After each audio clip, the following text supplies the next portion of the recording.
Hello dear student, आप सभी छात्रों को रेनबो क्लासेस के यूट्यूब चैनल पर स्वागत करता हूं। स्टूडेंट्स, आज के क्लास में आज फिर से आपका स्वागत करता हूं। पिछले क्लास में हम लोग परिमेय संख्या पर डिस्कस किए थे। अब हम लोग जो है अपरिमेय संख्या पर डिस्कस करना था, लेकिन अपरिमेय संख्या को जानने से पहले हमें भाज्य और अभाज्य का जानना जरूरी है। इसलिए आज हम लोग भाज्य और अभाज्य संख्या का डिटेल जानकारी लेंगे। तो अभाज्य संख्या किसे कहते हैं? जिसको अंग्रेजी में प्राइम नंबर कहा जाता है। अभाज्य संख्या को अंग्रेजी में क्या कहते हैं? प्राइम नंबर कहते हैं। एक से बड़ी प्राकृतिक संख्या जितना ले लें, यानी एक को छोड़ करके, यानी प्राकृतिक संख्या कहाँ से स्टार्ट होता है पहले बता चुके हैं। 1 1 2 3 4 यानी गिनती की संख्या को एक से अगर हम बढ़ा लें, यानी 2 से स्टार्ट करें, तो एक से बड़ी प्राकृतिक जो संख्या जो स्वयं या एक के अतिरिक्त किसी प्राकृतिक संख्या से विभाजित न हो, उसको हम लोग क्या बोलेंगे? प्राइम नंबर बोलेंगे, यानी अभाज्य संख्या कहेंगे। जैसे फॉर एग्जांपल, अगर हम एक और सेंस में कह सकते हैं, इसको अगर एक पॉइंट और हम देखना चाहेंगे, अभाज्य संख्या का गुणनखंड जो होगा, अभाज्य संख्या का गुणनखंड केवल और केवल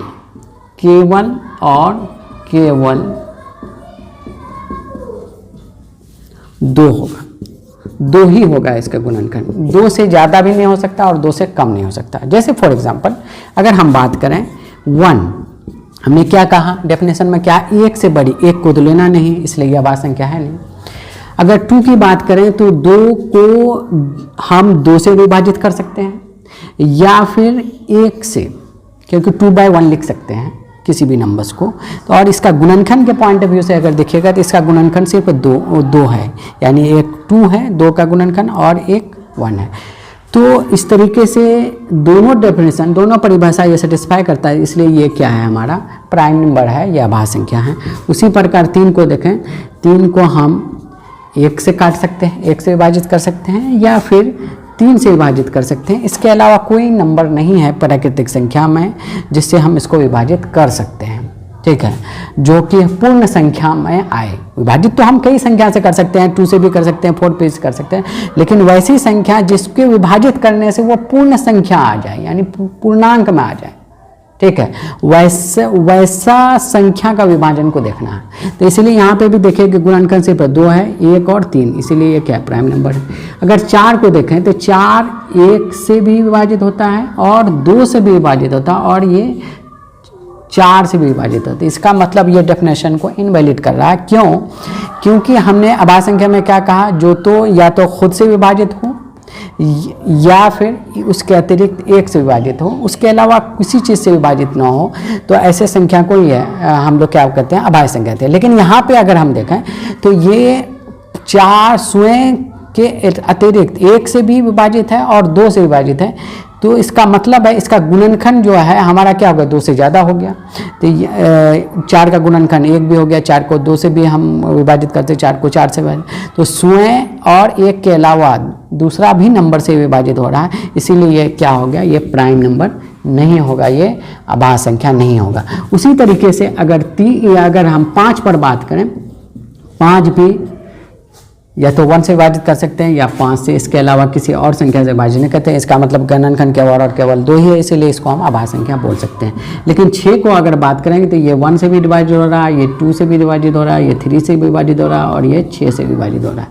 इनके भी विभाजित करने से पूर्ण संख्या मिल रहा है, इनके विभाजित करने से पूर्ण संख्या मिल रहा है, इनके विभाजित करने से पूर्ण संख्या मिल रहा है, इनके विभाजित करने से पूर्ण संख्या।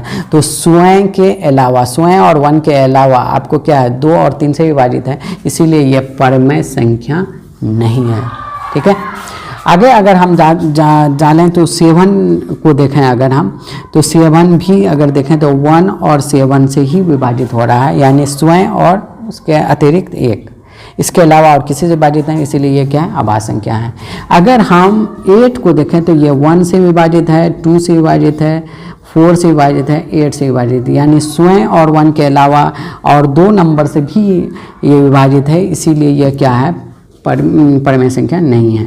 9 को देखें तो ये भी परिमेय संख्या नहीं होगा, क्योंकि वह 3 से विभाजित है और स्वयं के अलावा स्वयं और 1 के अलावा ये 3 से विभाजित है, इसलिए परमेय संख्या नहीं है। अगर 10 को देखें तो ये भी देखिए 1 से भी विभाजित है, 2 से भी विभाजित होगा, 5 से भी विभाजित होगा और 10 से विभाजित है। स्वयं और 1 के अलावा और भी नंबर से विभाजित है, इसीलिए ये परमेय संख्या नहीं है। अगर हम 11 को देखें तो ये 1 और 11 से विभाजित है और किसी से विभाजित नहीं, इसलिए ये परमेय संख्या है। अगर 12 को देखें तो ये भी परमेय संख्या नहीं होगा, क्योंकि 1 से भी है, ये 2 से भी है, ये 3 से भी है, ये 4 से भी है और 6 से भी है और 12 से भी है, तो ये भी परमेय संख्या नहीं होगा, क्योंकि स्वयं और 1 के अतिरिक्त ये 2 से विभाजित है, 3 से विभाजित है, 4 से विभाजित है और 6 से विभाजित है, इसीलिए ये क्या होगा, परमेय संख्या नहीं है। आगे भी देखें, 13 भी 1 से विभाजित है और 13 से इसके अलावा कोई विभाजित, इसलिए ये प्राइम नंबर है, यानी आभाज्य संख्या ये है।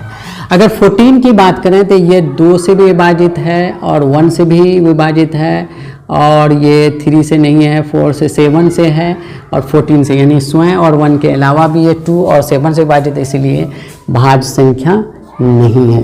15 की बात करें तो 1 से भी विभाजित है, 3 से भी विभाजित है, 5 से भी विभाजित है और 15 से भी विभाजित है, इसीलिए अभाज्य संख्या नहीं है।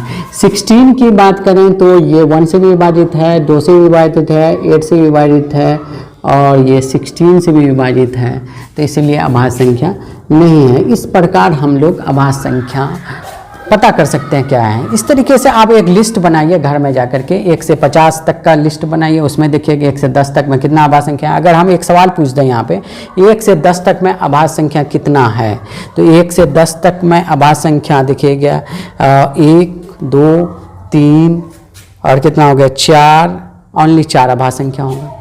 उसी तरीके से 1 से 15 तक में पूछेगा, 1 से 50 तक में पूछेगा, 1 से 100 तक में अभाज्य संख्या की गिनती पूछ सकता है। इस तरीके से हम लोग जवाब दे सकते हैं। एक और इम्पोर्टेंट है, आपके मैट्रिक में बहुत इंपॉर्टेंट सवाल पूछता है कि पहला अभाज्य संख्या कौन है, पहला अभाज्य संख्या कौन है, पहला अभाज्य संख्या कौन है।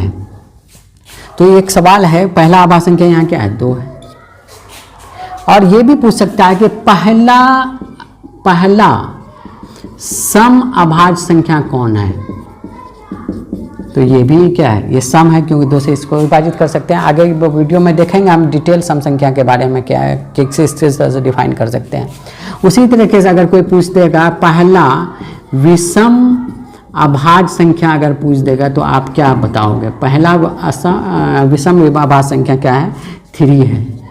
विषम अभाज्य संख्या के बारे में पूछेगा तो क्योंकि ये 3 क्या है, 2 से विभाजित नहीं कर सकते, ये विषम संख्या है, तो लेकिन ये पहला है और ये क्या है, सम है, पहला सम संख्या है ये, तो ये अभाज्य भी है और सम संख्या भी, इसीलिए इसको हम पहला सम अभाज्य संख्या बोल सकते हैं और इसको हम क्या बोल सकते हैं, पहला सम विषम अभाज्य संख्या बोल सकते हैं। अगर लेकिन बोलेगा पहला अभाज्य संख्या तो क्या बोलेंगे, 2 बोलेंगे, तो कंपोजिट नंबर बोलते हैं।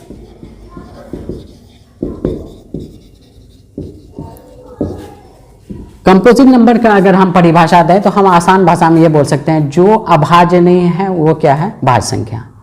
यानी ये डेफिनेशन के तौर पर यह बात बताया जाए कि वह संख्या, वह 1 से बड़ी प्राकृतिक संख्या, वह 1 से बड़ी प्राकृतिक संख्या जो एक तथा स्वयं के अतिरिक्त अन्य प्राकृतिक संख्या से भी विभाजित हो क्या कहलाएगा, अभाज्य संख्या कहलाता है, अभाज्य संख्या कहलाता है। जैसे एग्जाम्पल के तौर पर अगर बात करें तो 1 से बड़ी 1 तो आएगा नहीं, 1 तो ऐसे भी नहीं आएगा, 1 से बड़ी 2, इसका तो 1 और 2 से ही है, ये तो प्राइम नंबर है, तो ये प्राइम नंबर है, तो इसको नहीं लेना, हमको क्या भाज्य संख्या निकालना है। भाज्य संख्या निकालना, अगर 3 की बात करें तो ये भी क्या है, हमारा अभाज्य संख्या है, तो इसको भी नहीं लेना। 4 की बात करें तो 1 2 और 4, यानी एक और स्वयं के अतिरिक्त अन्य नंबर से भी, अन्य संख्या से, अन्य प्राकृतिक संख्या से भी ये विभाजित है। इसीलिए इसको हम लोग क्या बोल सकते हैं कि ये जो है हमारा क्या है, भाज्य संख्या है। उसी तरीके से अगर हम 5 को लें तो ये हम 1 और सिर्फ 5 से, स्वयं और 1 से ही विभाजित है, इसके अलावा और किसी संख्या से विभाजित नहीं है। इसीलिए ये क्या हो गया, अभाज्य संख्या के श्रेणी में रहा। अगर भाज्य संख्या की श्रेणी में नहीं रहा, लेकिन ये 1, 2 और इसको 3 और 6, वो 1 तथा स्वयं के अलावा भी ये और भी नंबर से विभाजित है। इसीलिए इसको हम लोग क्या बोलेंगे, भाज्य संख्या। तो अगर कोई सवाल पूछे कि पहला भाज्य संख्या क्या है, मैट्रिक का बहुत इंपॉर्टेंट सवाल है, पहला भाज्य संख्या कौन है, तो यहाँ पे देखिए पहला अभाज्य संख्या तो ये था, दूसरा अभाज्य संख्या ये है, लेकिन भाज्य संख्या कौन है, पहला 4 होगा। ये पहला भाज्य संख्या कौन हो जाएगा, 4 होगा।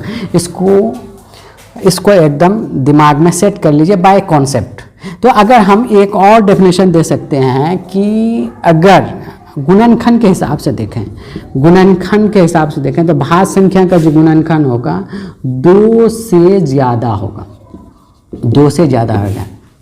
भाज्य संख्या का गुणनखंड क्या होगा, 2 से ज़्यादा होगा। भाज्य संख्या जो भी होगा उसका गुणनखंड 2 से ज़्यादा होगा। तो देखिए यहाँ पे 2 से ज़्यादा है, 1, 2, 3, 4 है, यहाँ पे भी 2 से ज़्यादा है, ठीक है, इसलिए भाज्य संख्या है। तो इस पॉइंट ऑफ व्यू से भी देखें, अगर इस दृष्टि से देखें गुणनखंड के हिसाब से, तो ऐसे भी हम पता कर सकते हैं कौन भाज्य है कौन अभाज्य है। तो आज हम लोग सीख लिए भाज्य और अभाज्य। फिर नेक्स्ट क्लास में हम लोग अपरिमेय संख्या पर बात करेंगे। चलिए।